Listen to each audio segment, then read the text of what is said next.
Hi everyone, in the last video, or at the end of the last video, I was explaining how the family of Charles Martel become the kings of the Franks. Remember, the Frankish rulers are going to be one of the most important building blocks of the society of medieval Europe. And I explained how the Pope Zachary, gives legitimacy to them removing the last of the Merovingian dynasty and replacing them. And then the Pepin the Short, who is the first of this new dynasty of kings, is anointed by the next Pope, Pope Stephen II. A couple of interesting aspects to this ritual. The first is that this is the first time that a Pope had ever crossed the Alps. This shows you the importance the papacy placed on their relationship with the Frankish kings. That it was really important to maintain this alliance that you see, first of all, under Charles Martel. And papacy recognized the need of a powerful secular protector, and they recognized that the kings of the Franks were their best hope of finding that in Europe. That this would protect papacy's ability to lead medieval Europe.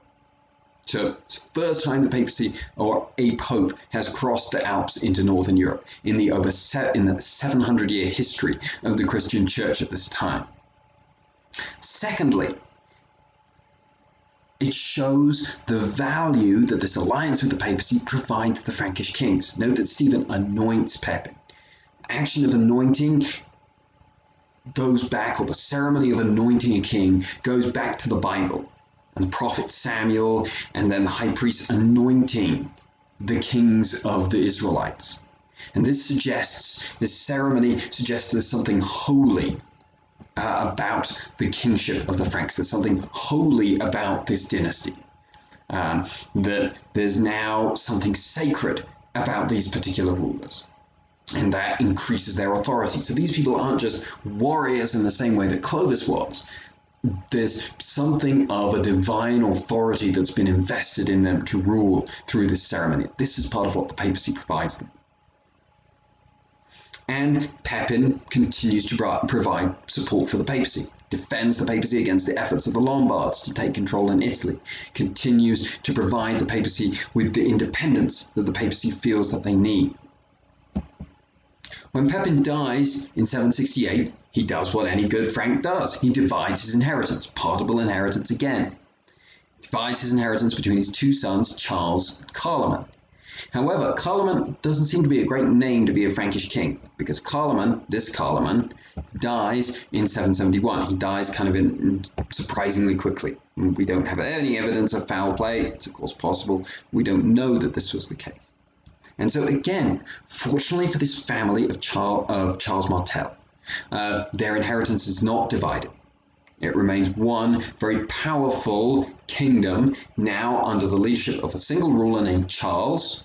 And this Charles is going to become known as Charlemagne. And he will give his name to this dynasty, which will be known as the Carolingians. And Charles is going to be enamored by the idea of creating a Western empire that was united by Christianity. And so it's going to be in his reign that we see medieval Europe starting to emerge as an idea and as a structure that can replace the Roman Empire and replace the achievements of the Roman Empire in Western Europe. First of all, we see Charles as a great warrior, the Frankish ruler, the ruler in the legacy of Clovis. He defeats the Lombards in 773, gains control of most of Italy. He's given the title of Patricius by the Pope. It's a Roman title that means protector. Why is this significant? It's significant because it shows that people at the time, so this isn't just me saying, look, how can we make a cool connection between Charlemagne and the Romans? This shows that people at the time saw in Charlemagne someone who could be a way to restore some of the successes, some of the achievements of the ancient Roman Empire. Further, it shows again the importance of papal leadership. The popes of this time still consider that they have the authority, that they are in some way themselves successors of the Roman emperors because they see themselves as having the authority to grant titles like this. And so we see Charles as a successor to the political stability provided by the Roman Empire. And we see the popes as successors of the authority of the Roman emperors to grant this authority to Charlemagne. Charlemagne subjugates the Saxon people, so he starts to expand the Frankish kingdom to the north and to the east. Defeats them numerous times, forces them to swear allegiance to him. He also forces many of them to convert to Christianity. He forcibly resettles a number of the Saxons in order to break them apart and prevent them from rebelling. He settles these lands on faithful nobles. So those nobles who have been faithful to Charlemagne, they receive land from him, this conquered land from him. This means they're going to be loyal to Charlemagne, ensures the stability of his empire. In the 790s, he continues to move further to the east and to defeat the Slavs and to continue to expand his rule. Charlemagne raises his armies by summoning nobles and troops to fight. He supplies them with weapons. Those who are faithful receive land. So again, you can see feudalism in practice here. Land is granted by Charlemagne in exchange for service. Later in the 790s, he conquers Bavaria. He defeats the Avars, another Eastern European tribe or tribe that's come out of the Russian steppe and into Eastern Europe. And so this map shows you the extent of Charlemagne's empire. It shows you the Frankish kingdom that had been established by Pepin the Short and Charles I. It shows you that this is pretty expansive. And then it shows you how Charlemagne is expanding to the south and the east over here, and then also to the north and the east up here. And when you look at this map, you can see here what today we call Western Europe: Germany, Switzerland, Austria, France, and part of Spain. How does Charlemagne govern this empire? He shows a similar energy to his military campaign. He establishes this office of Margrave. Margrave is this faithful warrior who governs the border regions. So those who had been faithful warriors to Charlemagne, you want your warriors guarding the frontiers of your empire. Charlemagne grants them this land as a reward for their loyalty to him.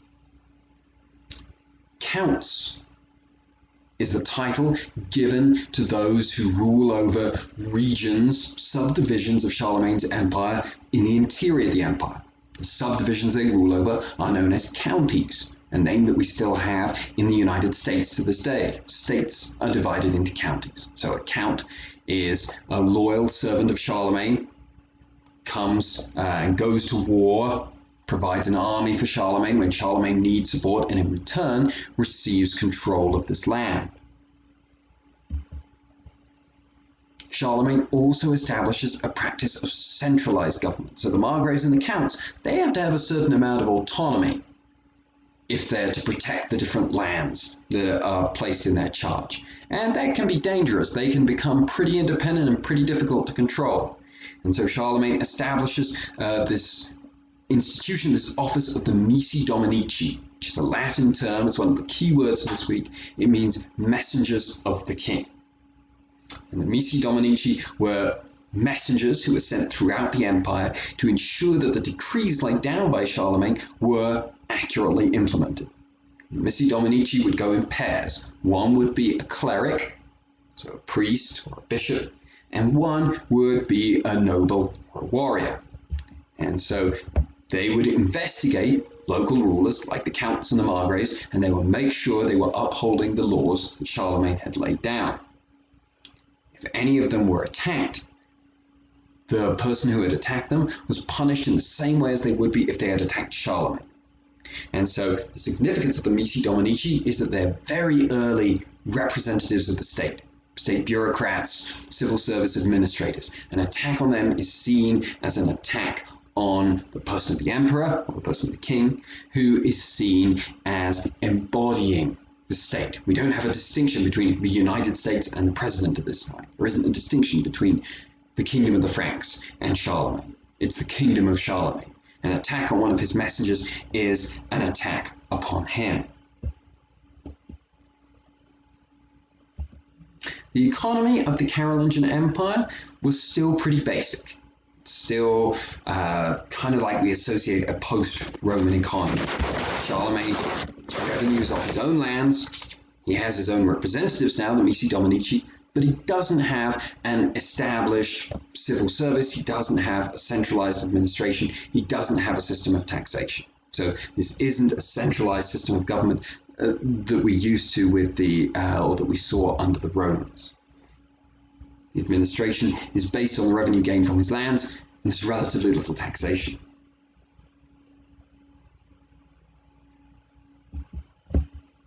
Okay, I'm going to talk a little bit more about Charlemagne's reign in the next video.